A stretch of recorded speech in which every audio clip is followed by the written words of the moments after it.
Let us settle into an atmosphere of meditation, not as an escape from this hour, but as the very life of it, and keep our feet on the ground. Why should we keep our feet on the ground? Because the Word must become flesh. If what we touch inwardly does not appear outwardly as harmony in the place where we shop, in the office where we answer emails, at the table where the family gathers, then it remains a beautiful sentiment and not the living truth. And the Word was made flesh and dwelt among us. That is our measure. Not ethereal talk, not private rapture, but the presence showing itself as temper softened, as breath unknotted, as a conversation that no longer keeps accounts. We are not here to create a dream world and call it God. We are not trying to manipulate appearances or to put a rainbow over a storm. We are here to watch the invisible make itself visible as peace. If it does not, let us be honest about it. Spiritual truth, unproved in our ordinary life, is a hypothesis. Spiritual truth that quiets the heartbeat during a tense call, that dissolves the impulse to answer in kind, that gives rest where there was grinding, this is proof, and so it is. Be still and know that I am God. How do we become still in the rush of a Monday? Not by willpower, not by conquering the scene, but by yielding to the one that is already present. I can of mine own self do nothing. That is not a cry of defeat. It is an open door. It is the way to let the presence that goes before you make the crooked places straight. This week we will make a promise to life and let life confirm it. 3 steps, 7 days. We will not hurry. We will not force. We will take 3 simple movements and live with them. To stop short and turn within. To behold a person without qualities and to release the debt to the invisible. Forgiveness will not be a word we admire. It will be a climate we inhabit. You will be able to feel it in the breath that lengthens, in the shoulders that forget to be armor, in the way your hand rests on the steering wheel when someone cuts in and you do not have to be the judge, in the way your child's name sounds in your mouth without the old edge. Forgiveness will become sensible and then visible and then inevitable, because it was never ours personally to manufacture. It is your Father's good pleasure to give you the kingdom, and the kingdom is not a far country. It is the government of peace right here where you are. To begin, we set the field. No one praised and no one condemned in this room. You are not going to be measured by your victories, and you will not be disqualified by your defeats. You enter now as a person without qualities. That does not make you less. It sets you free. Persona is a mask, and we take it off by acknowledging that what you really are is Christ identity, and what your neighbor really is the same. When there is no praise and no blame, there is room to breathe. There is room to hear. Why callest thou me good? There is none good but one, that is God. The good is not in the label, not in the history, not in the performance. The good is invisible love, the one, life, the Father within that doeth the works. Neither do I condemn thee. We will hold that word as a mantle over this gathering. It is not permissiveness. It is release from the courtroom that has kept us all sweating under robes that never fit. Please do not strain. Expect gently. You are not going to make anything happen. You are going to let it happen.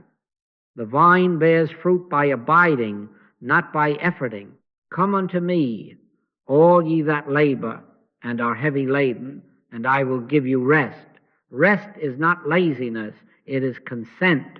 Our part is small and holy, to stop for a breath, to turn within, to acknowledge that the presence knows the way of this email, this errand, this conversation. Then watch. The lamp that is already lit within will cast its light on the next step. Thy word is a lamp unto my feet and a light unto my path. 1 step, not 10. 1 lamp's distance, and it is enough. The presence that goes before you will prepare the friend you feared to call, will soften the clerk who seemed resistant, will make a place at the table where last week there was only pushing of plates. You will test this in the very places you thought were most secular. In the line where someone breaks in and you feel the flash stop short, and do not let the flash speak for you. In the inbox where a name appears and your stomach remembers yesterday, turn within before you click. At the family table where the old story wants airtime, behold a person without qualities sitting across from you, and let that beholding do the heavy lifting. Do not preach, do not announce. Let the word become flesh as a changed tone, as an uncollected debt, as a quiet that is not icy. Peace will register first in your own body. You may notice your jaw unclench without your telling it to. You may hear your own yes or no come from lower, slower, truer. Then you will see it ripple in places you did not touch. A child sleeping through the night, a dog that had paced now curling at your feet, a coworker arriving at your desk with a different face. These are not magic tricks. They are signs that the invisible is governing the visible. We do this together. An atmosphere of non-judgment is not a luxury. It is the condition under which the seed sprouts. When you are not being judged here, you are free to be known, and in that freedom, the Christ in you finds room. If I stand here without claiming personal authority, it is because I have none. I have my witness that the Father within is faithful. That is all I can offer and all you need. In Him we live and move and have our being. We will live and move in that this week, and let being show itself as gentleness. So let us agree to this simplicity. 3 steps, 7 days, gentle expectancy. If you find yourself reaching, stop. If you find yourself condemning, stop. If you find yourself congratulating, stop. Each stop is not a failure. It is the sacrament of turning. Be still a moment at a sink, at a stoplight, in a hallway, and know. The knowing is not mental. It is presence recognized. And then, unannounced, the way will open, and the word you could not find will come, and the count you were keeping will dissolve into the only account kept by the invisible. The presence goes before you. It is already in the place where your feet will stand this afternoon. It will do the work. Let us consent to see it, and so let peace be flesh in us, not next month, but this week. Let us be very simple here, because forgiveness becomes complex only when we try to protect our judgments. What is forgiveness not? It is not mental whitewashing saying it doesn't matter, while it still matters in the pulse. It is not moral superiority standing above another on the fragile ladder of I would never. It is not forced forgetting pressing the memory down into a cellar where it ferments. None of that incarnates peace. It produces a brittle truce, and a brittle truce will crack under the weight of next Tuesday. Why? Because the judge is still seated on the bench, robed in rightness, pen in hand, ledger open. Forgiveness begins only when the court is adjourned, when the robe is laid down, when we stop addressing the appearance as if it held the power. Judge not according to the appearance, but judge righteous judgment. Righteous judgment is not leniency or severity. It is the withdrawal of judgment from form altogether. You may say, but what she did was wrong. On the human scale, perhaps so, and the law will have its way if law is needed. We do not deny the world its order. We simply refuse to locate reality there. The moment you place the weight of real good or real evil in an act, an object, a personality, you have set yourself up to lose your peace whenever the object is lost or the personality changes. A promotion arrives and we say good. A diagnosis arrives and we say bad. A ring is found and we shout providence.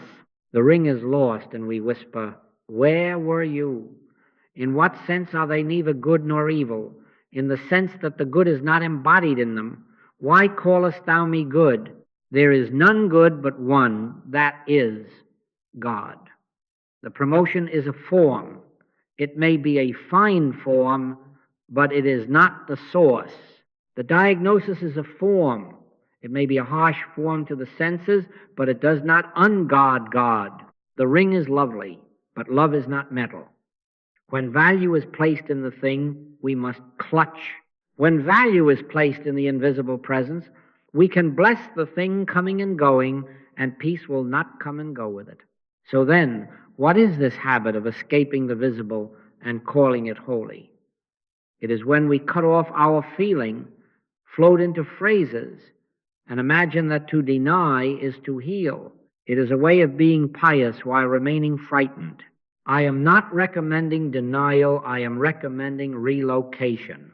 Take the value you have placed in the performance of your spouse, in the manners of your co-worker, in the number on the paper, and put it back where it belongs, in the presence that animates life.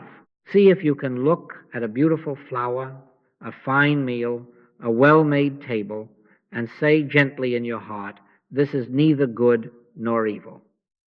Not because the flower is not beautiful, but because the beauty is not in the petal.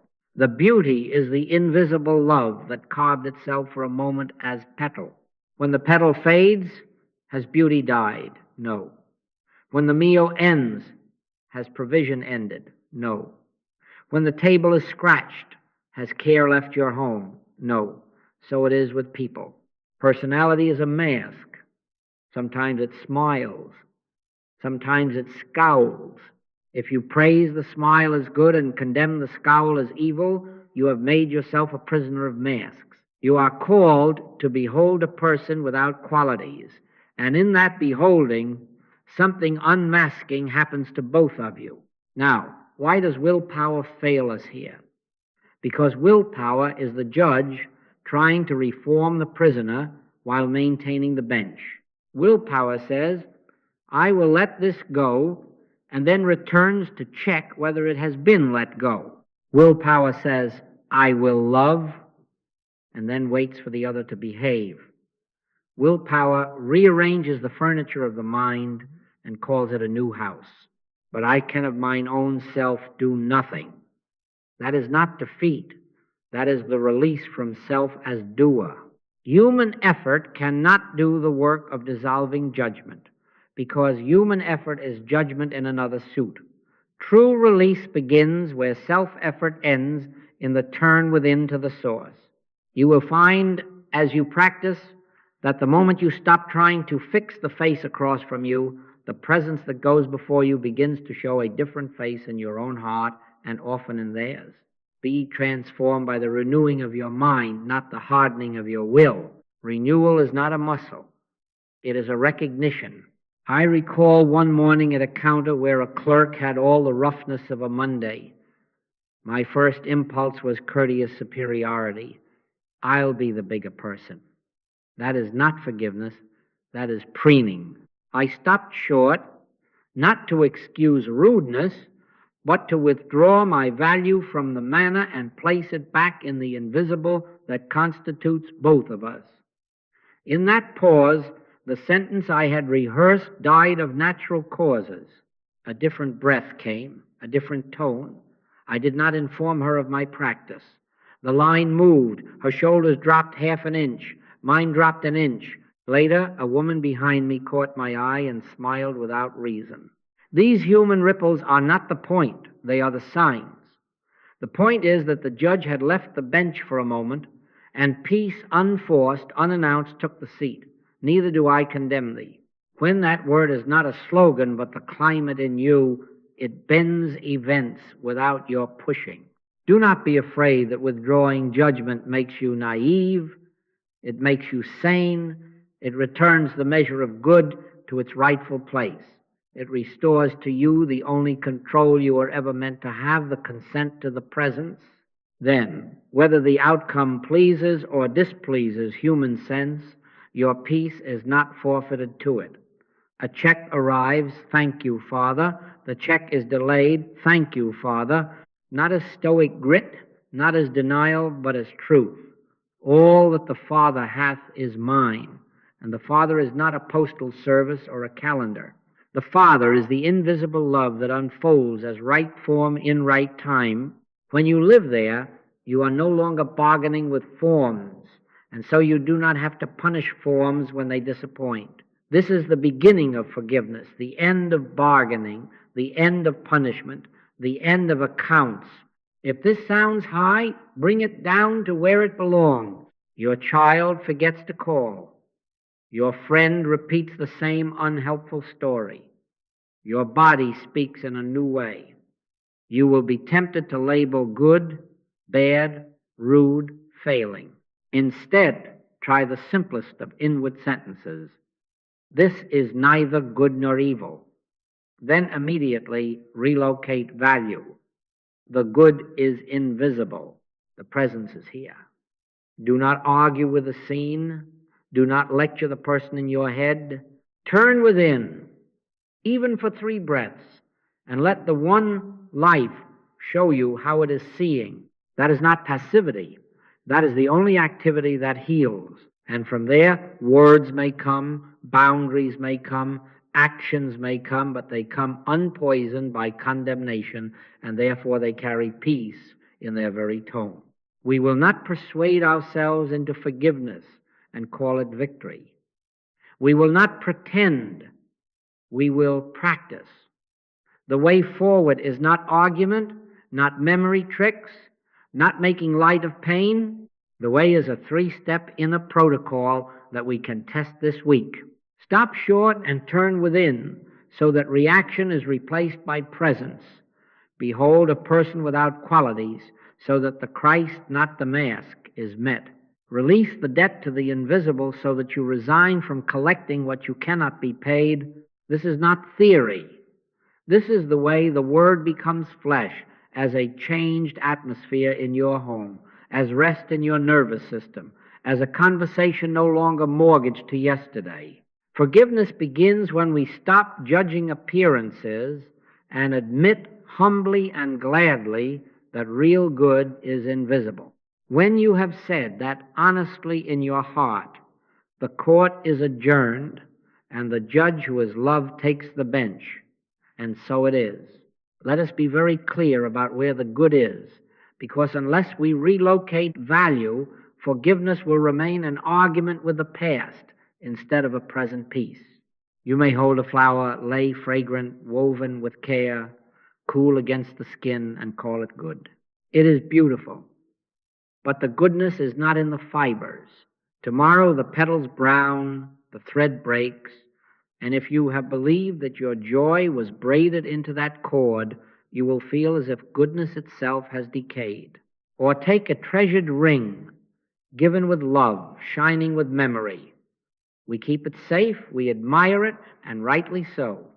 But the good is not in the gold. When the ring goes missing, if we have entrusted our peace to that circle of metal, grief will bite as if love itself had been stolen. Or look upon a carved Buddha brought from a far journey. The craftsmanship moves you. The serenity shines through its lines. Honor it, yes, but do not place your holiness in the wood. Why callest thou me good? There is none good but one, that is God. The good is invisible. The good is presence. Forms are neither good nor evil. They are moments through which the invisible love makes itself known and through which it may withdraw without leaving. Why then does loss sting so sharply? Because we have mistaken the container for the content. We thought our safety lived in the job title, our tenderness in the keepsake, our belonging in the photograph, our future in the outcome we penciled in.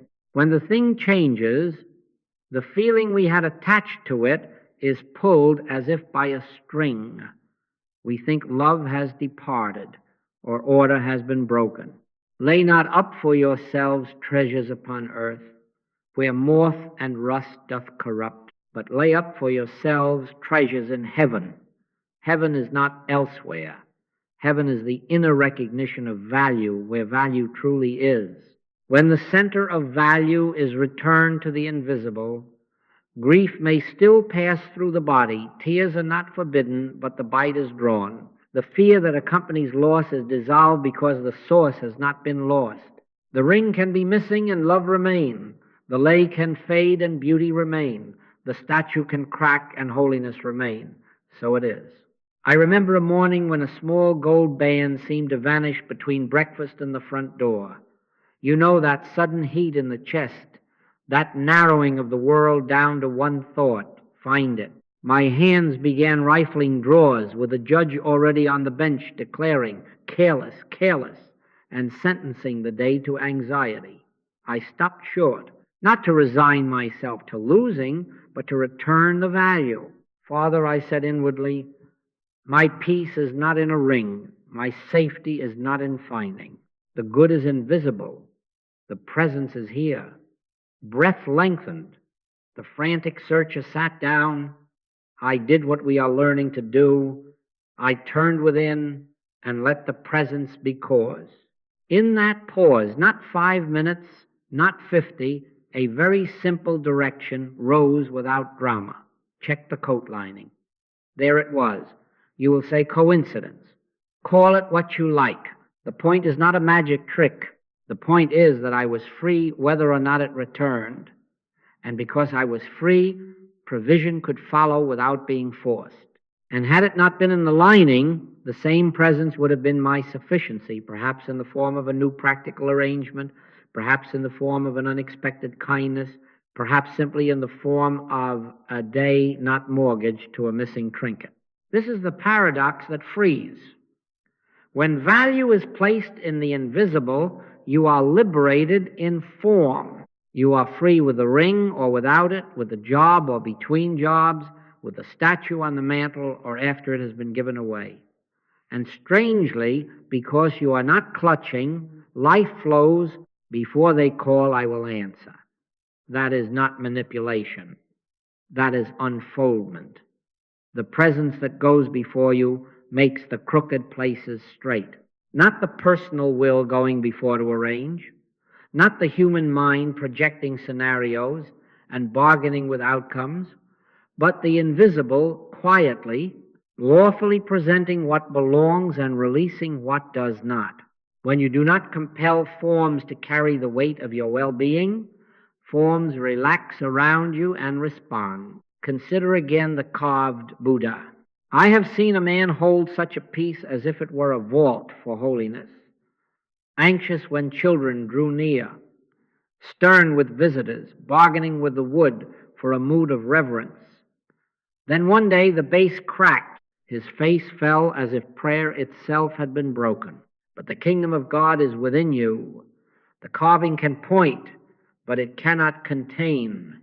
If you transfer holiness back to its proper home, you can place the statue on the table with joy, you can protect it wisely, and if a mishap happens, you can bless the one who stumbled without sentencing them, because you have not sentenced a piece of wood to be your sanctuary. You live from the sanctuary that cannot be cracked. Then even the way you look at the object changes. It becomes a window, not a prison for your peace. Now, what makes this more than theory? The Word must become flesh. When value is consciously relocated from thing to presence, your nervous system receives the memo. Your shoulders inform you before your mind does. You feel the difference between hunting and being led. Take no thought for your life does not mean be careless. It means do not make thought the God. All that the Father hath is mine means sufficiency is the nature of the presence, not the result of personal arrangement.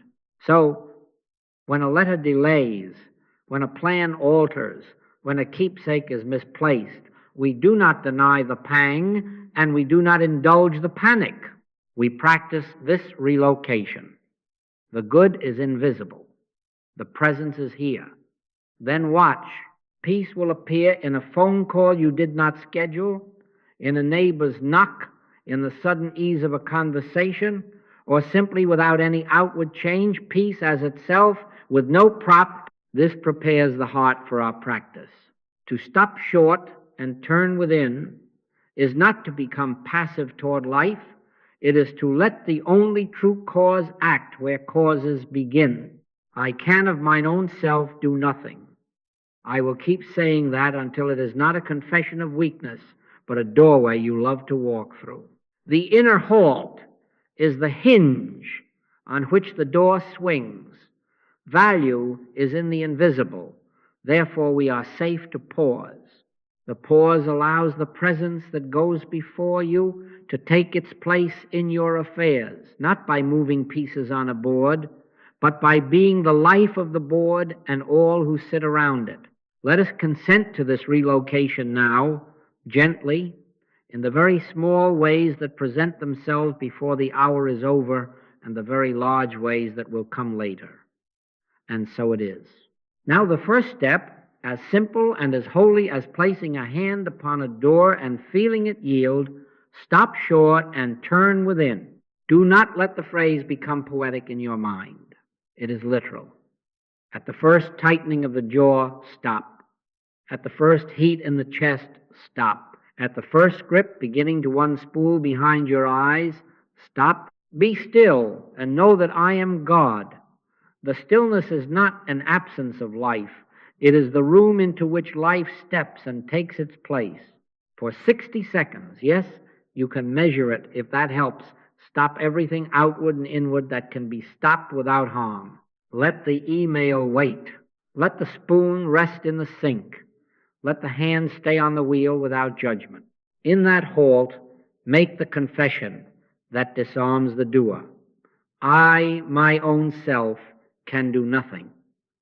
Farther within, reveal the next word or silence. This is not, it is a surrender to the only one present. You will have many invitations to practice before the day is out. In the grocery line where a cart noses ahead and your mouth gathers a speech, stop short, turn within. Before pressing send when the reply has that small barb in it that you have justified, stop short, turn within. While replaying a wound at 2 a.m, composing brilliant defenses to a jury that does not exist, stop short, turn within. At the door, when a child's shoes are once again where everyone can trip over them, stop short, turn within.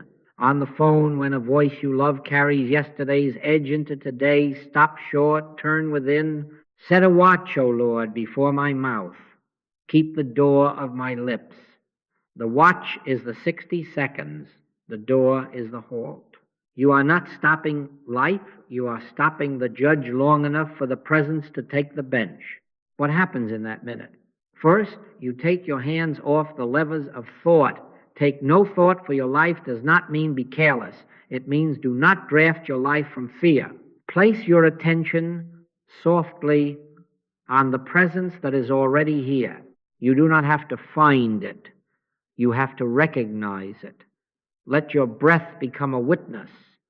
Inhale, not as a technique, but as consent. Exhale, not as a command, but as release. Whisper inwardly, if you like, Father, and rest in that one word. You may feel the shoulders drop a fraction, the jaw unclench without orders, the breath move from the tops of the lungs into the belly, a small warmth beneath the sternum, or a quiet as if in a room someone has put down a heavy box. These are not ends in themselves. They are body markers that the government is changing hands from human reaction to divine governance. The peace of God, which passeth all understanding, shall keep your hearts and minds. When the guard shifts, you will know it in your very flesh. Do not hurry to usefulness. The aim is not a clever reply. The aim is a change of state. From there, the outer will reform without your strain. It shall be given you in that same hour what ye shall speak, for it is not ye that speak, but the Spirit of your Father which speaketh in you. Sometimes the given thing will be a word, and you will say it with a tone you could not have manufactured an hour ago. Sometimes the given thing will be silence, and you will leave a baited hook hanging in the water without needing a fish. Sometimes the given thing will be a simple action, moving the shoes, washing the spoon, choosing to make the call later, and it will be done without the acid of punishment. You are not making something holy happen. You are consenting to the presence that goes before you to make the crooked places straight.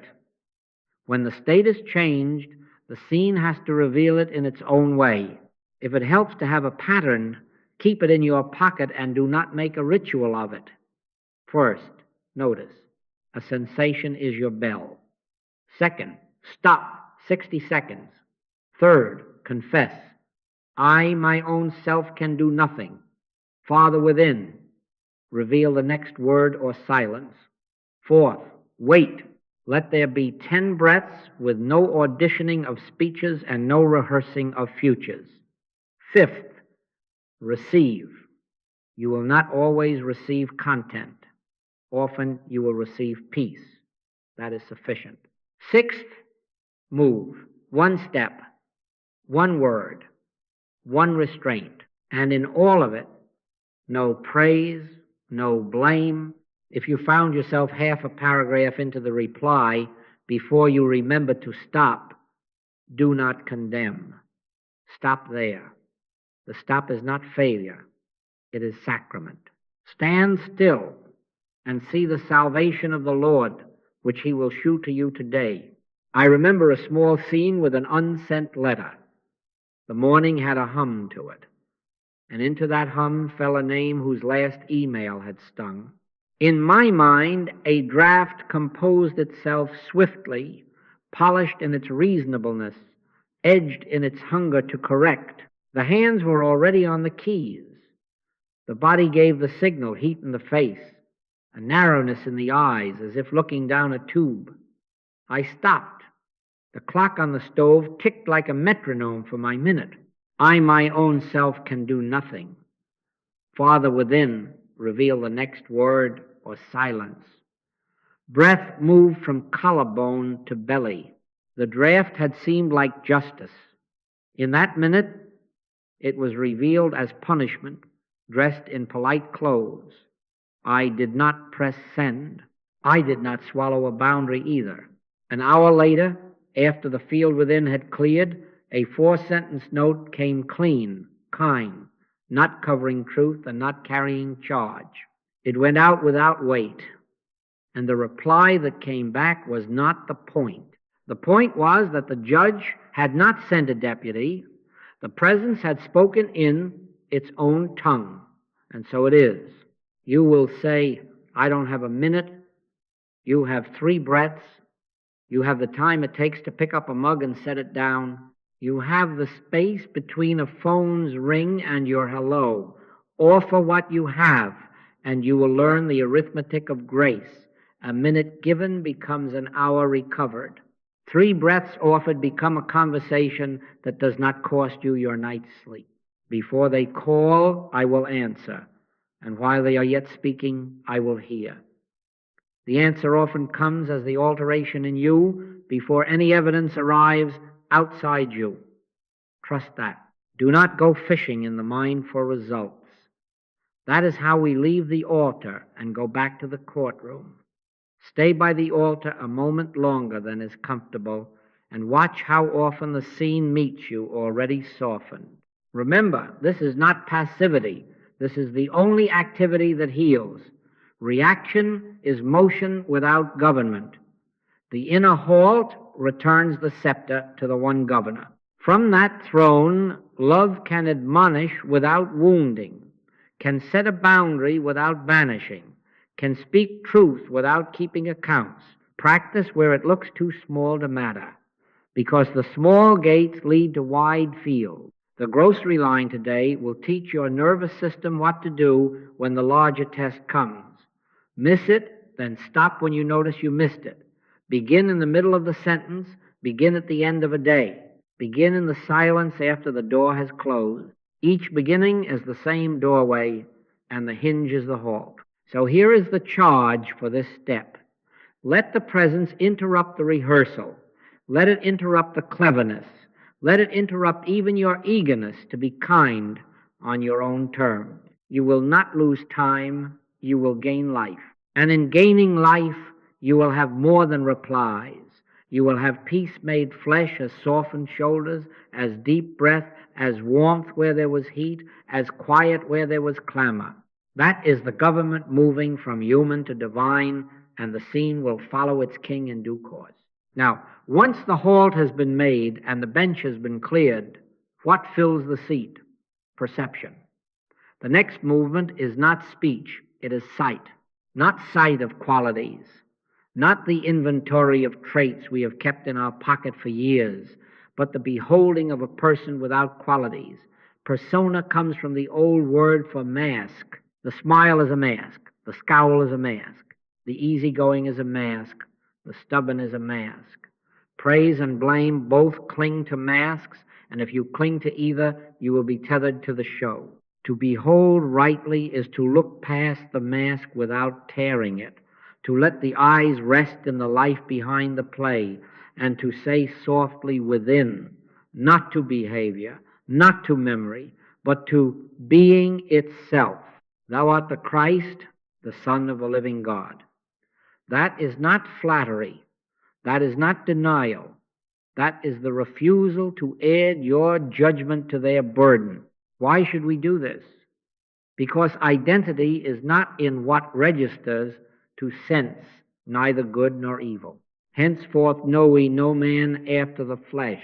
The flesh talents, temperaments, the resume of errors and charms is neither good nor evil. It is the theater in which the invisible good may show itself for a moment and then recede. The real is the Christ within, and when you consent to see there, even for a breath, you step out of adversarial relation. Your case is disarmed. You resign as prosecutor, and because there is no case to answer, there is no defense to maintain, in that atmosphere, hearts breathe. Neither do I condemn thee. Go and sin no more. Notice the order. The absence of condemnation clears the air, and in that air, a new act becomes possible. You will ask, how do I look past a mask that has hurt me? Not by force, not by arguing yourself into sweetness. Use a simple tool. At your kitchen table or in your office, write the person's name. Under it, write this: God constitutes your being. The same life lives here as in me. Put the paper in a drawer. That drawer becomes an altar. When the face rises and your stomach tightens, stop short, as we have learned, then recall that card. Whisper inwardly, thou art the Christ. Do not say it to get them to behave. Do not say it to perform righteousness. Say it because it is the only righteous judgment. You are refusing to imprison them in your private court. You are placing value back where it belongs, in the invisible that constitutes their life and yours. I and my Father are one. If that is true of you, it is true of them, not at the level of their habits, but at the root of their being. I have watched this shift do in 3 minutes what 3 years of managing could not. There was a season when our meetings were visited, uninvited, by men whose breath already carried the story of their morning. The ushers would stiffen, a whisper would move. Do we remove? I am not recommending chaos. There are times for clear boundaries. But more often than not, we found a different governance. We said inwardly and without display, you are not being judged in this room. We beheld the man as a person without qualities. We did not fight the mask. We did not praise it or condemn it. Thou art the Christ, we spoke to, the life behind the sway. And more times than you would believe if I told you numbers. A body that had been restless settled, an eye that had been darting steadied, a slur cleared enough to be human again. I am not speaking of hypnosis, and I am not telling you a technique. I am telling you what happens when the presence that goes before you is allowed to take the bench in your seeing. The atmosphere does the work, not by might nor by power, but by my Spirit. Do not mistake this for sentimentalism. To behold Christ is not to whitewash harm or to excuse irresponsibility. It is to decide that you will not use your eyes to deepen another's trance. If a boundary is required, let it come from this sight, not from heat. A mother can move a hand away from the flame without calling the child wicked. So, when a coworker cuts across your sentence for the fourth time, stop short and turn within. Then look beyond the interrupter's mask. Thou art the Christ. From that place you may speak, let me finish, without the hook of humiliation. When a partner repeats a pattern, the mind will rush to the ledger. Do not join it. Write their name if you must. Write the sentence, put it in the drawer, and in the moment say, God constitutes your being. The same life lives here as in me. The scene may not alter on your timetable, but the bond will. You will feel the shift first as the end of inner warfare. Then, often, outer conduct begins to lose its charge around you as iron filings lose their alignment when the magnet moves. What of those you cannot reach, public figures, old ghosts, those far away? The same ethic applies. Refuse to make idols of blame. Stop enthroning the mask in your meditation. If you find yourself composing arguments against them as you wash dishes, take one plate's time and whisper, Thou art the Christ, into the general field where you have placed them.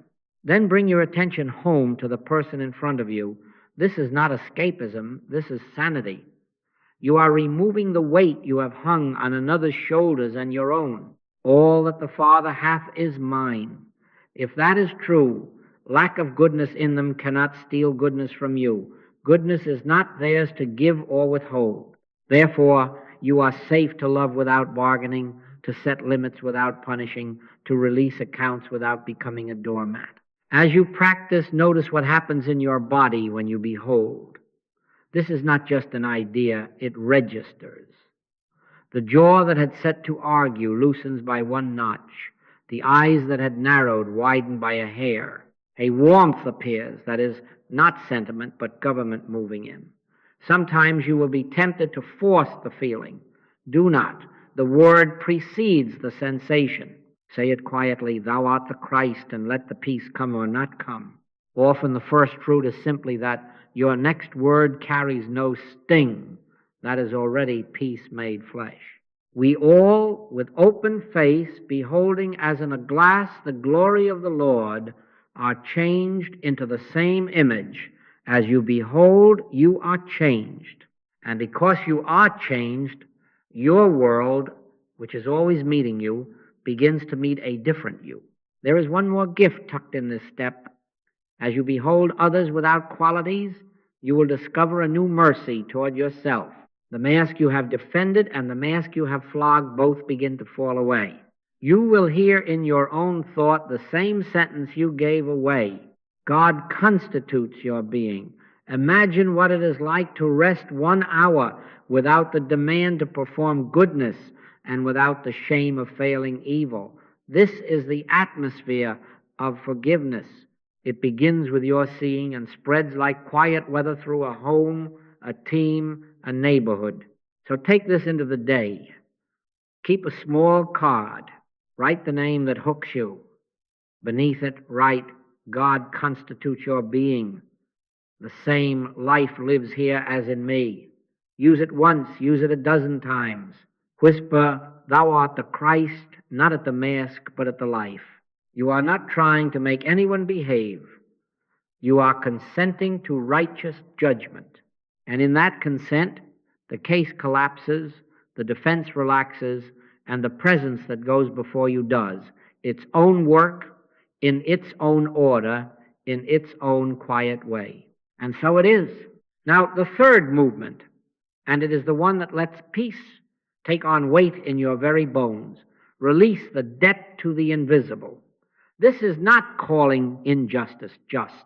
This is not saying it didn't matter when it did matter to your heart and your schedule and your standing. This is the transfer of accounts. Forgive us our debts as we forgive our debtors. In plain language, I am moving this case out of my jurisdiction. I am resigning as collector. Vengeance is mine, I will repay, saith the Lord, not because God is a punisher, but because the invisible presence is the only lawful government of outcomes. When I hold the paper and shake it under a brother's chin, pay me that thou owest, I have bound myself to his timetable, his willingness, his capacity.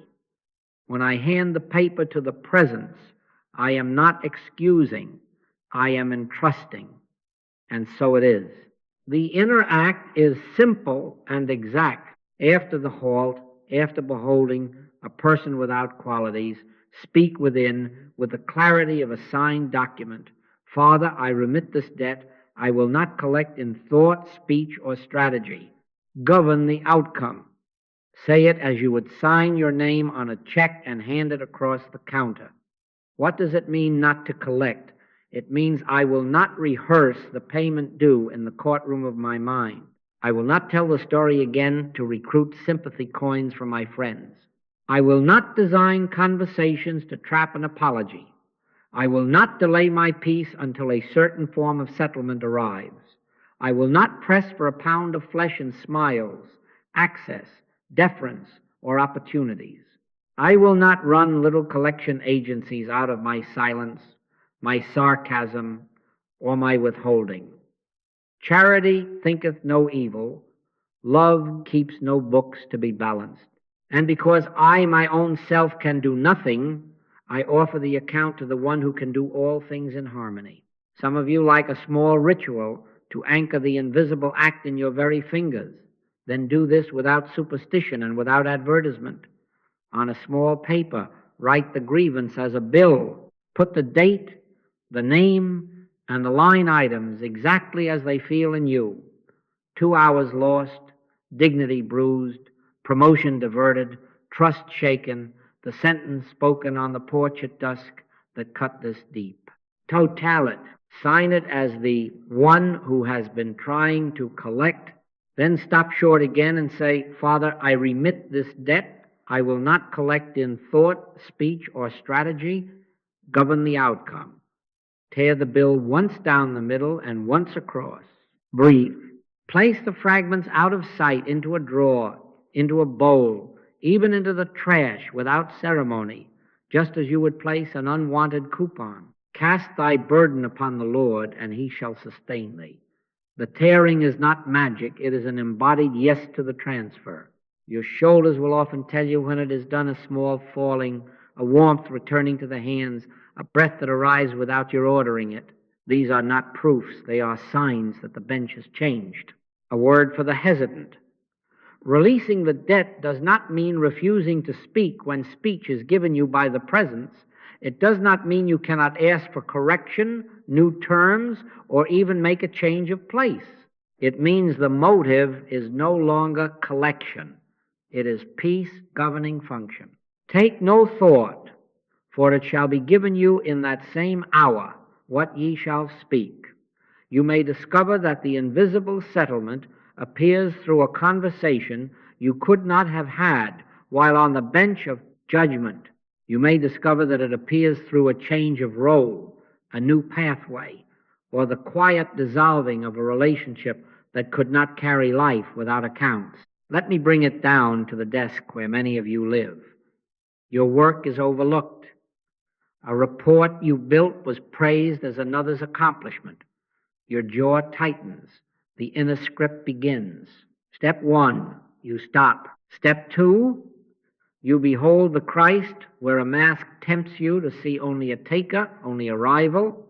Then step 3, you lay down the books. You write the bill if it helps. 3 late nights, strain in the eyes, credit diverted, fear of being invisible. You total it. Father, I remit this debt. I will not collect in thought, speech, or strategy. Govern the outcome. The body signals a shift. The hands are no longer fists resting politely. You do not rush to be the bigger person, and you do not rush to expose. You wait until the presence brings the next word or the next quiet. That afternoon, perhaps without any plan on your part, A door opens, your supervisor asks about the project's history, and you speak in a clean tone, without acid, free of blame, just truth. Or no such door opens, and in a week an unexpected call invites you to a role in which your contribution is recognized, and you leave without the residue that bitterness would have glued to your shoes. In one story, reconciliation appears. In another, a quiet parting appears. Both are peace, because the collector has resigned and the presence has gone before to make the crooked places straight. How do you know the release has occurred? You will find that you are no longer rehearsing the payment due. The mind, left to itself, loves reruns. If only he would say this, then I would. If only she lost what I lost. If only they admitted when the debt is in your drawer. You keep revisiting the drawer to check whether interest has accrued. When the debt is with the invisible, there is nothing to check. The scene may still change, and often will, but the inner auditor no longer roams the halls with a flashlight. Your speech loses the small hook that tries to make another bleed right. Your planning loses the covert aim to make them need you. Your night's sleep no longer bargains with tomorrow's apology. You may wake with the same facts in your life, but the facts have been disarmed of their sheriff. This is not indifference, this is government. The peace of God, which passeth all understanding, shall keep your hearts and minds. That peace is the God now. And if the old story returns, and it will sometimes knock as if nothing had happened, do not condemn yourself for picking up the ledger again. Hear the knock. Open the drawer where the fragments lie. Remember that you have already signed the transfer. Then do it again quickly and lightly. How oft shall my brother sin against me, and I forgive him? Till 7 times? I say not unto thee until 7 times, but until 70 times 7. Not as arithmetic, but as atmosphere. Each handing over thins the impulse to collect. Each handing over returns you to the field where neither praise nor blame binds a person to yesterday. I am not promising you a particular form of settlement. I am promising you that when you hand the bill to the invisible, the settlement will be righteous right to the root. Sometimes that looks like a heart turning. Sometimes that looks like a path turning. Always it looks like you free to love without the weight of an invoice in your pocket. Neither do I condemn thee becomes not a slogan, but the climate in which you move. And in that climate, justice is no longer a human gavel. It is the steady unfolding of rightness by the presence that knows every clause, sees every heart, and never loses a sum. Hand it over, resign the post, and so it is. Let us make this week a laboratory of grace, not for argument, not for self-improvement, but for incarnation, so that forgiveness becomes lived peace and not a word we admire. Prove me now herewith, says the prophet. And that is not a dare to get God to perform. It is an invitation to consent to the order already here and to watch it take flesh. Therefore, we will keep a simple record, not to judge ourselves, but that we may see with our own eyes that the invisible act, by their fruits ye shall know them. We are going to notice fruit, even if it is as small as one breath that was not there yesterday. You will need a small card or a page on your phone. Keep it plain and ordinary. Each entry has 6 notes. The trigger, the thing or thought that tugged you. The step used, halt, behold, release. The inner word, received, even if it was only wait. The bodily sign, jaw, shoulders, breath, warmth, ease. The outer response, if any. And a peace rating from 0 to 10, not to grade, but to witness. If the number is a 2 and the only outer response is, I did not send the Bob's email, that is, peace becoming flesh at a 2, and God's government is already at work. Remember, there is neither praise nor blame in this room. We record to behold, not to boast and not to condemn. Let the peace of God rule in your hearts, and let this little log be how you watch the rulership begin. Day 1, practice step 1 every hour you can manage, micro stops. Set an unobtrusive timer for the top of the hour if you like, or tie the practice to ordinary bells, pouring coffee, entering a doorway, the phone's ring. Do not wait for a crisis. Harvest the small. At the ding or the doorway, stop short. 60 seconds. Whisper inwardly, I, my own self, can do nothing. Father within, reveal the next word or silence. Do it in the grocery aisle, in the stairwell, at the sink. Then jot the trigger, even if it was only a quick flash of irritation at a headline, the step used. Halt the inner word, perhaps none. Perhaps breathe, the bodily sign, jaw softened. Breath deepened, shoulders dropped a fraction. The outer response, maybe you simply set the spoon down without clatter in the number. Be still and know that I am God. Today you are learning to love stillness in motion. Day 2, the same, a day of hourly halts. You will find the stops begin to arrive a minute earlier than the heat. That is the presence going before you. The trigger will look smaller. The confession will feel closer to your tongue. Note the earlier recognition as fruit. Take no thought for your life. Will not sound like neglect. It will feel like relief from having to run the whole universe with your mind. When you miss an hour, do not write a sermon against yourself. Begin at the next bell. The log is not the judge, it is the witness.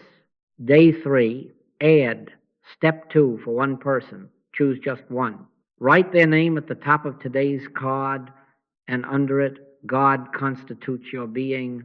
The same life lives here as in me. This is your altar for the day. When their face rises or their voice arrives, do what we have learned. Stop short, turn within, and then behold, thou art the Christ. Do not try to feel reverent. You are refusing to add your judgment to their burden. Log the moment, the thought you would have spoken, if not for the minute. The inner word, perhaps wait, perhaps kind. The bodily sign, eyes widened a hair. Chest warmed, the outer response. You let them finish, or you spoke the same truth without sting and the number. Henceforth know we no man after the flesh. Watch the flesh story loosen its hold, even if the outer scene does not yet move. Day 4, add. Step 3, release one defined debt to the invisible. Let it be small enough to carry, but real enough to matter. Money that was not repaid, a promise not kept, an apology you feel you are owed. Name it. Write it. This I release. Then, in the moment when the old collector rises, stop short, turn within, behold their identity if a person is involved, and hand the bill to the invisible with a plain sentence, Father, into thy hands. Forgive us our debts as we forgive our debtors is not a bargain. It is how you exit the collection business. Record the hour you handed it over and, importantly, note the urge to reclaim it when it returns like a tide. How oft shall my brother sin against me, and I forgive him? I say not until 7 times, but until 70 times 7. Each time the urge comes, the same steps and a new line in the log. The number may rise and fall. Do not make a graph of your righteousness. You are learning what it feels like in your body to resign as collector. Day 5, let there be one live situation in which you consciously weave all 3 steps. Halt, behold, release. Do not go hunting for theater. Life will supply a scene, the meeting, where someone interrupts, the text that arrives too sharp, the family moment where an old pattern flares. In that very heat, stop short. 60 seconds, the confession. Then lift your eyes inwardly. Thou art the Christ. If there is a debt in play, the score you keep against them or yourself handed over on the spot. Then move once, one sentence, one silence, one boundary without punishment. Log the change in your language. Did the barbs fall off? Your posture, did the shoulders stay down? Your timing, did you wait a beat that saved the day? The outer response, if any, and the number. It shall be given you in that same hour what ye shall speak. Day 6, we practice the field. At the top of the hour, wherever you are, know that many of us are pausing with you. You may be in a car, in a cubicle, on a walk. The practice is the same. Stop short, turn within, whisper inwardly, we are not being judged in this room. Feel how that sentence belongs to the whole, not just the part. Where 2 or 3 are gathered together in my name, there am I in the midst of them.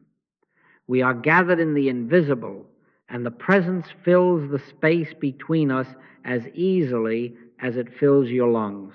Today, at each hour, write 1 sentence of fruitage. It may be as simple as the dog lay down while I answered the door, or the cashier looked up and smiled at no one in particular, or the kitchen felt wider. Do not argue, record. Atmosphere is subtle and practical at once. Day 7 is Thanksgiving. Take your cards or your notes and sit for 10 quiet minutes. Circle any instance of peace taking on flesh, a night of steadiest sleep, a breath you actually felt, a conversation that did not cost you your appetite, a shoulder that did not climb back to the ear in traffic, an old name that no longer hooked you with the same sharpness. In everything give thanks, for this is the will of God. Bless what is unfinished. Write it, not to keep it, but to release it again into the invisible. Gather up the fragments that remain, that nothing be lost. Then speak a simple doxology within. All that the Father hath is mine. You are not congratulating yourself, you are acknowledging government. The presence went before you into a week and made crooked places straighter than they were. You did not do that. You consented, you logged, you learned the taste of it in your own body. If you like the order of things made clear again, here is how a single line might read in your hand without any flourish. Trigger email with a sharp tone. Step halt, then behold. In a word, wait. Bodily sign, jaw released. Warmth beneath sternum. Outer response wrote later without sting. Peace 6/10. Another. Trigger memory of unpaid loan. Step halt, release. Inner word into thy hands. Bodily sign, exhale, reach the belly.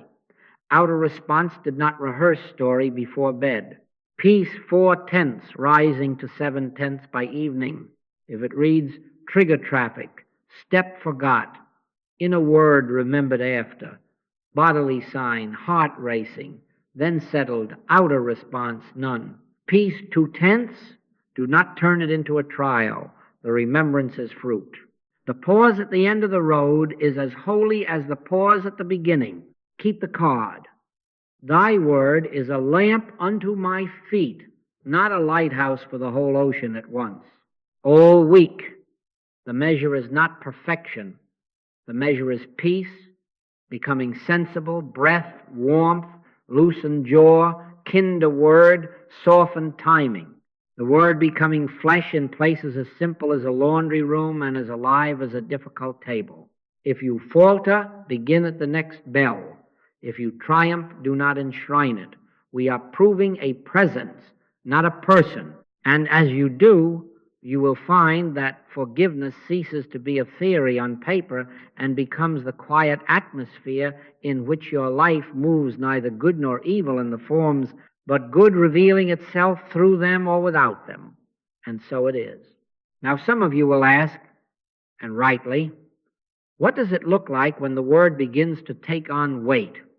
What are the signs that this has moved from beautiful language into government in the body and the street? By their fruits ye shall know them. Not by the eloquence of the seed packet, but by the shoots pressing through the soil. And so let us honor the quiet evidence, not as trophies, but as the way the invisible says, I am acting. There was a woman who wrote to me about a ring, one of those small circles that carry a story. It slipped from her finger on a Sunday afternoon in a park. There was the sudden emptiness on the hand. Then the rush of looking, the retracing of steps, the sinking that comes when the visible refuses to give back what you love. For 2 days her mind ran the circuits. If I had checked the clasp last week, if I had not worn it to the park, if the city were kinder, she stopped short, as we have learned. She beheld the park, the loss, the imagined finder, as persons and things without qualities neither good nor evil. She laid down a very particular bill: years of memory, the feel of the metal, the family line. Father, I remit this debt. I will not collect in thought, speech, or strategy. Govern the outcome. The ring did not return, but the grief lifted as tangibly as a weight one can feel being taken from the palm. Sleep came without negotiation. Appetite, which had vanished into the search, reappeared as a simple hunger for toast and tea. A warmth settled where a tightness had been rehearsing its case. And in the same week, without any petition to man, an unexpected check arrived, a small refund from an insurance tangle that had been dormant, and with it a note from a cousin she had not heard from in years, offering a ring kept in a drawer for just such a day, saying simply, "It belongs with you." The good was not in the gold. The gold was neither good nor evil. The good was the presence that restored the soul and the sense of being kept. All that the Father hath is mine. Peace and provision are not two departments. They are one presence showing itself in forms or without them as needed. There was another, a man who had kept a ledger under his breath for 10 years. A friend had cut him off over a misunderstanding, and the case had been tried in his mind 1,000 times with perfect arguments and imaginary witnesses. He did step one so often he could feel the minute without a clock. He did step two until the friend's face stopped being a moving mask of accusation and became a place where he could whisper, "Thou art the Christ." Then one morning, with no plan and no hope placed in a mailbox, he wrote the bill, signed it, tore it, and said, "Father, I remit this debt. I will not collect in thought, speech, or strategy. Govern the outcome." 2 weeks passed quietly. He noticed, more than anything, the silence inside his ribs where there had been a courtroom. Then a letter came, not an apology requested, not a bargaining note, but a simple human hand. "I don't know why I am writing now. Something in me has changed. Can we speak?" Do not make a superstition out of this. The letter was not caused by a technique. It was the sign of an atmosphere altered. Before they call, I will answer. He took the call from a place that had no hook left in it, and 2 men spoke as if the years had lost their weight. The cause was inner, not outer, and the fruit was outer as naturally as a tree drops a ripe fig. But I do not want you to look only for letters and checks. Honor the first evidences, for they are the roots feeding the branches. Your sleep will deepen. The night's editor, who used to clip and paste old wrongs into tomorrow's headlines, will lose his job. He giveth his beloved sleep. You will wake not to rehearse, but to receive the day. The jaw that has been holding vigil for years will unlearn its task. You will catch yourself with the teeth not quite touching. Appetite finds its right measure, not the dulling graze through a pantry because a wound demands sugar, not the refusal of bread because resentment feeds on emptiness. You will sit with a plate and eat what is before you as if the world were safe again. In traffic, where you used to narrate a gospel of other people's failings, a patience will arise that is not taught but given.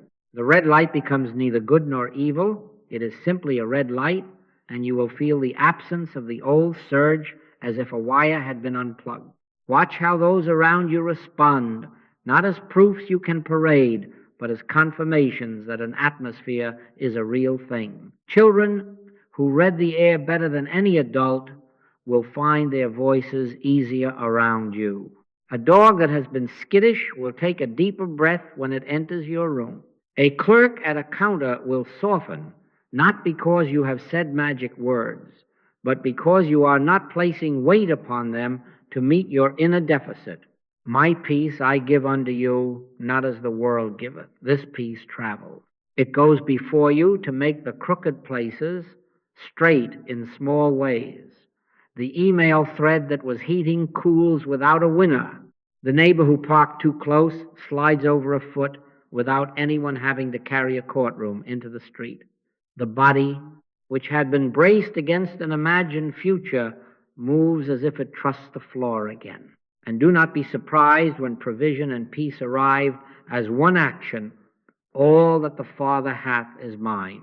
When value is relocated from things to presence, forms stop arguing with you. The job that seemed shut picks its hinge. The needed help appears not always from the expected hand, but from a side door you would not have found if you had been hunting a trophy.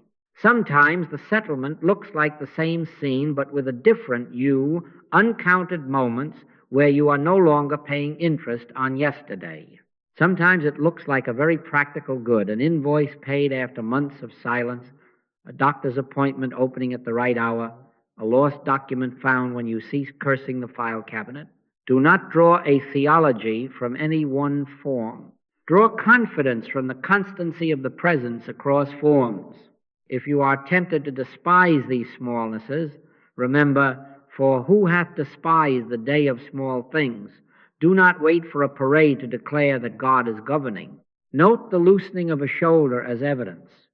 Note the quieted stomach as evidence. Note a single exchange without a hook as evidence. These are not consolations. They are the first fruit of a new root.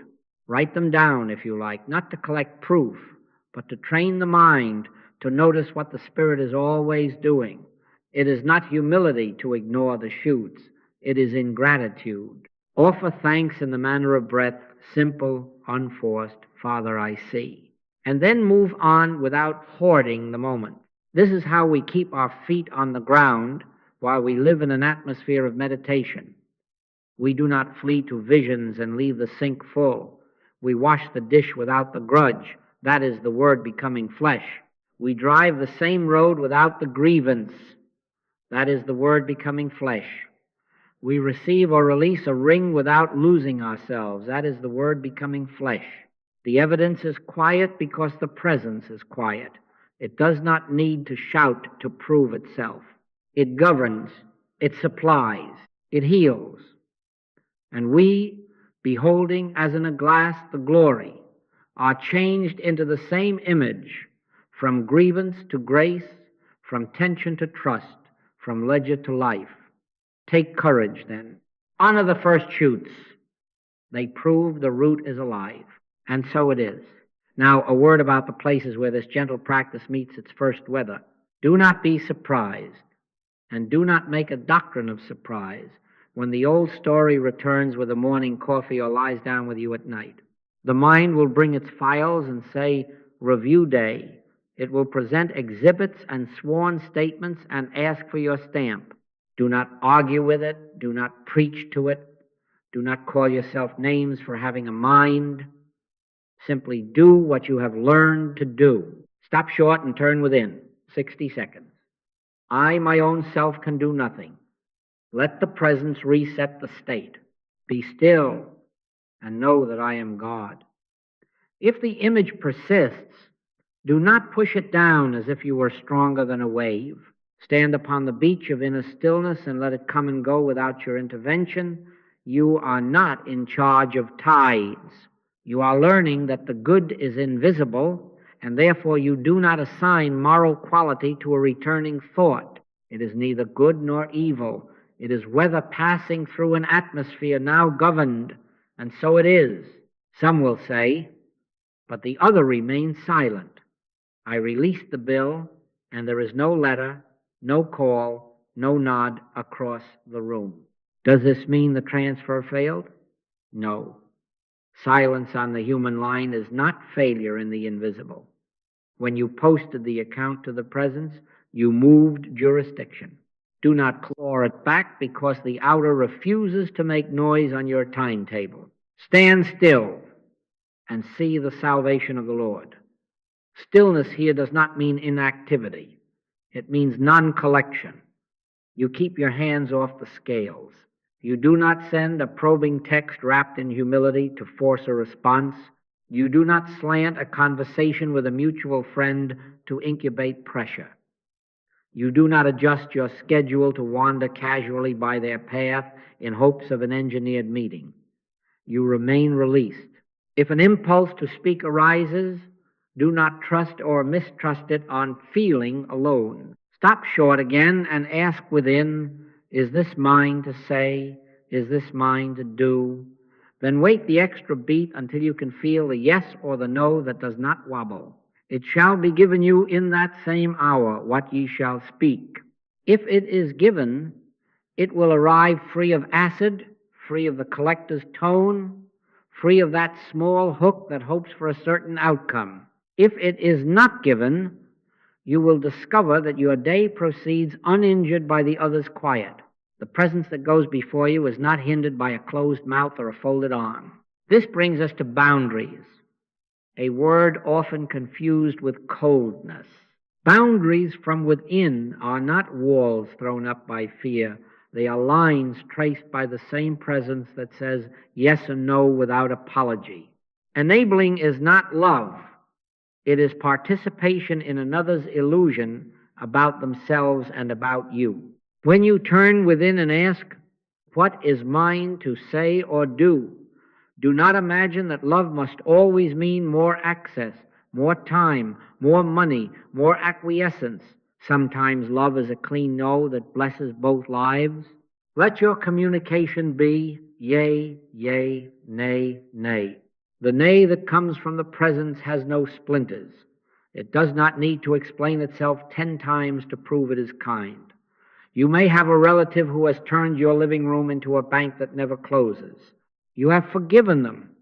You have released the debt to the invisible. You have ceased collecting in sarcasm and in stories. And now the question arises, do I lend again? Stop short. Turn within. Behold their person without qualities. Ask, what is mine? If the inner answer is no, then no. You can say with a whole heart, I love you, I cannot give you money, I can share a meal, and you can let the silence hang without rescuing it. The good is not in the money, the good is in the presence governing both of you. Discernment is also needed about nearness. Reconciliation is one holy form. Dignified distance is another. Peace is the measure, not proximity. The Master himself withdrew into the wilderness to pray, and once, when a town would not receive, instructed to shake off the dust of your feet, not as a curse, but as a way of refusing to carry offense as luggage.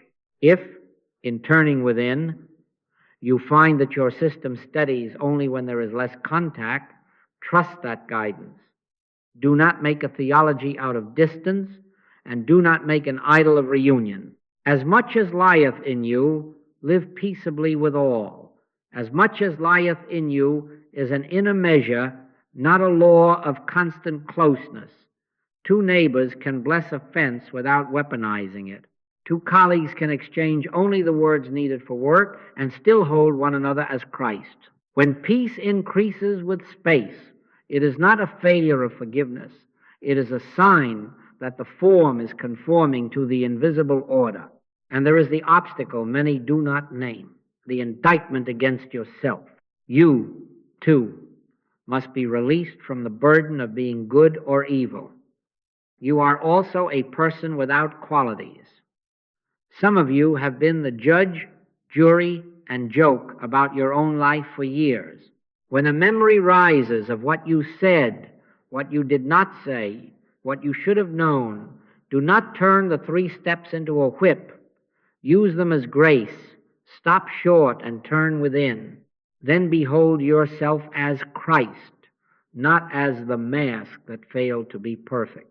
Say inwardly, all that the Father hath is mine, and do not add an asterisk about last Thursday.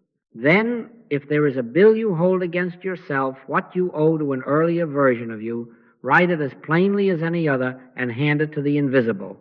Neither do I condemn thee. There is therefore now no condemnation to them which are in Christ Jesus. If amends are to be made, they will be given you to make without drama and without the secret thirst to punish yourself. If silence is to be kept, it will not be the silence of hiding. It will be the rest of one who trusts the governor within. Do not be surprised if the same old story knocks 3 times in one afternoon. How oft? I say, not unto thee, until 70 times 7. Not as accounting, but as atmosphere. Each return is not proof of your failure. It is an invitation to practice without heat and without haste. Obstacles are teachers because they reveal where a pocket of judgment still clings, where a small collection agency still runs after hours. Thank them and pass through. When the wave rises, you stop short. When the face appears, you behold. When the bill rustles, you release. If a word is given, speak it and be done. If no word is given, be still and be done. Over days and weeks, you will find that the stories return with less voltage, that your body no longer rallies troops at their approach, that your nights are no longer court sessions, that your mornings are no longer sentencing hours. The presence goes before you into the memory, into the email left unanswered, into the room you no longer enter, and makes the crooked places straight in the only way that matters, by taking the hook out of your heart. Then forms do as they need to do. Reconcile, part, right, stay quiet, the peace stays. That is the sign, and so it is. We are going to name the ethic and let it be the air we share. In this room you are not being judged. I am not measuring you by your last sentence or your last season. I am not praising your shiny hour or condemning your dim one. You are not being weighed here on the scales of good and evil. We are consenting to live for these minutes and for the week that follows in an atmosphere where value is not in the form, not in the report, not in the personality, but in the invisible presence that constitutes being. Judge not that ye be not judged is not a rule to keep people polite. It is the key that unlocks the room where peace can breathe. Take this air home with you. Take it to the meeting that starts at 9. Take it to the grocery line where the register hesitates and the clerk is new. The word must become flesh not only in your body but in the field between us, or it remains a fine idea that never stands up in a crowd. Release others from the burden of being good or evil and watch what happens to them and to you. A colleague who has underperformed is not a villain to be exposed or a genius to be flattered. Behold a person without qualities, and you will be given the one sentence that sets function right or the one silence that saves a day. A child who knocks a glass from the table does not need a sermon about clumsiness to become careful. Remove the courtroom from your eyes, and you will see care arise as if from the floor itself. Even the animals tell the truth about atmosphere. A dog who paces at the door will settle its ribs when it enters a room that is not asking it to perform goodness or to atone for yesterday's chewed shoe. Neither do I condemn thee is not indulgence. It is release. And release is the only tide that carries people back to their own shore. Persona means mask. Every personality is a mask hiding one's true identity. You are not required to fix the mask. You are invited to see through it. Thou art the Christ.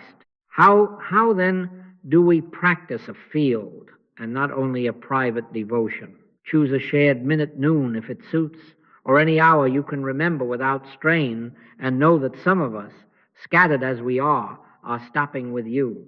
This is not a broadcast to sway heaven. It is a shared consent to let heaven govern. 60 seconds. I, my own self, can do nothing. Father within, be the light in this room, in that office, in this kitchen. Do not imagine results.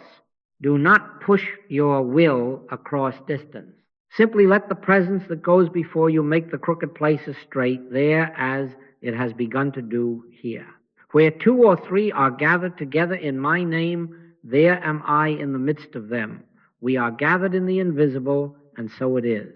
Let our check-ins be reports of peace and not rehearsals of trouble.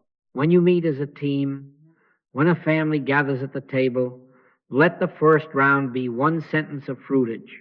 I noticed my breath come back in traffic. The meeting that I feared was gentler than expected. The baby slept 1 hour longer.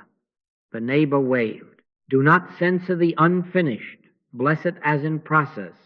Then let the next round be silence. Gossip has no place here because gossip is just collecting a debt by proxy. We do not pass around another's bill to keep the ledger lively. Let no corrupt communication proceed out of your mouth, but that which is good to the use of edifying. Which is to say, let words be ladders, not hooks. If someone needs to speak a pain, let it be spoken once into a room that will not turn it into currency. Then let the presence hold it. We are not avoiding problems, we are refusing to enthrone them. Our posture in community is simple service. Know your neighbor as you would be known.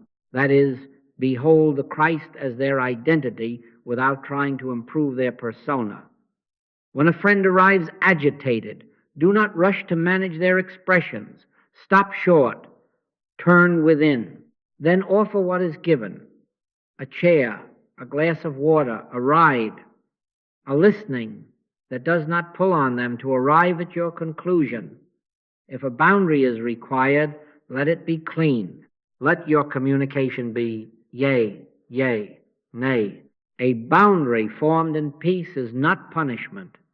It is clarity. And clarity is love's hand on the wheel.